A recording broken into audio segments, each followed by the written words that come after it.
આજના આ વિડીયોમાં તમારું હાર્દિક સ્વાગત છે।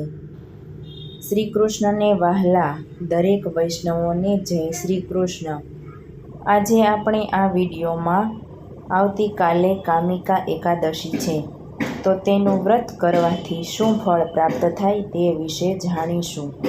કામિકા એકાદશીનું વ્રત અષાઢ વદ 11ના દિવસે આવે છે, તો તે વિશેનો પ્રસંગ આપણે એકવાર અવશ્ય સાંભળીશું, તો આ વિડીયોને અંત સુધી જરૂર જોજો। યુધિષ્ઠિરે પૂછ્યું, વાસુદેવ, આપને નમસ્કાર। અષાઢના કૃષ્ણ પક્ષમાં કઈ એકાદશી આવે છે?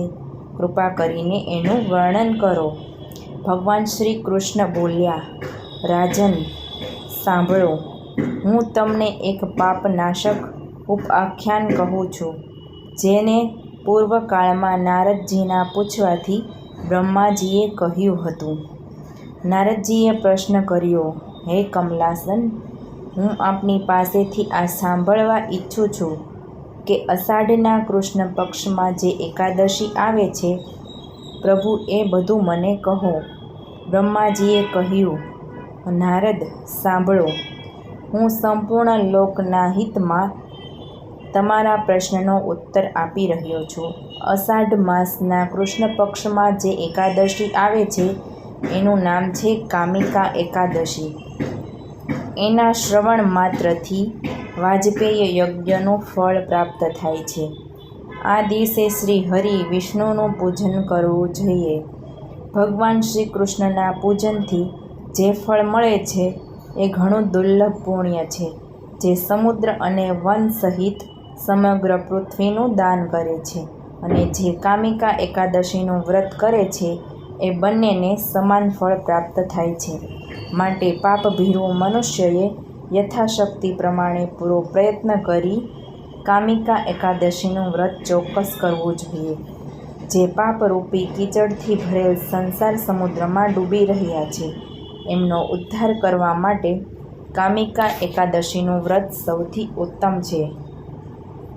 અધ્યાત્મ વિદ્યા પરાયણ પુરુષો જે ફળની પ્રાપ્તિ થાય છે, અને એના કરતાં પણ વધારે ફળની પ્રાપ્તિ આ એક વ્રત કરવાથી થાય છે। કામિકા એકાદશીનું વ્રત કરનાર મનુષ્ય રાત્રે જાગરણ કરીને ક્યારેય ભયંકર યમદૂતના દર્શન નથી કરતો, અને ક્યારેય દુર્ગતિમાં પણ નથી પડતો। લાલમણી, મોતી, સુવર્ણ વગેરે દ્વારા પૂજિત થઈને વિષ્ણુ એટલા સંતુષ્ટ નથી થતા કે જેટલા તુલસીદલ દ્વારા પૂજિત થવાથી સંતુષ્ટ થાય છે। જેણે તુલસીની મંજરીઓ દ્વારા શ્રી કેશવનું પૂજન કરી લીધું છે, એના જન્મભરના પાપ ચોક્કસ નાશ થઈ જાય છે। ભગવાન શ્રી કૃષ્ણ કહે છે, યુધિષ્ઠિર, આ તમારી સમક્ષ મેં કામિકા એકાદશીના મહિમાનું વર્ણન કર્યું। આ એકાદશી બધા પાતકોનું હરણ કરનારી છે, આથી મનુષ્યએ આનું વ્રત અવશ્ય રાખવું જોઈએ। આ સ્વર્ગલોક અને મહાપુણ્ય ફળ પ્રદાન કરે છે। જે મનુષ્ય શ્રદ્ધા સાથે આનું મહાત્મ્ય સાંભળે છે, એ બધા પાપોથી મુક્ત થઈને શ્રી વિષ્ણુ લોકમાં જાય છે। તો મારા વહાલા વૈષ્ણવોને જય શ્રી કૃષ્ણ।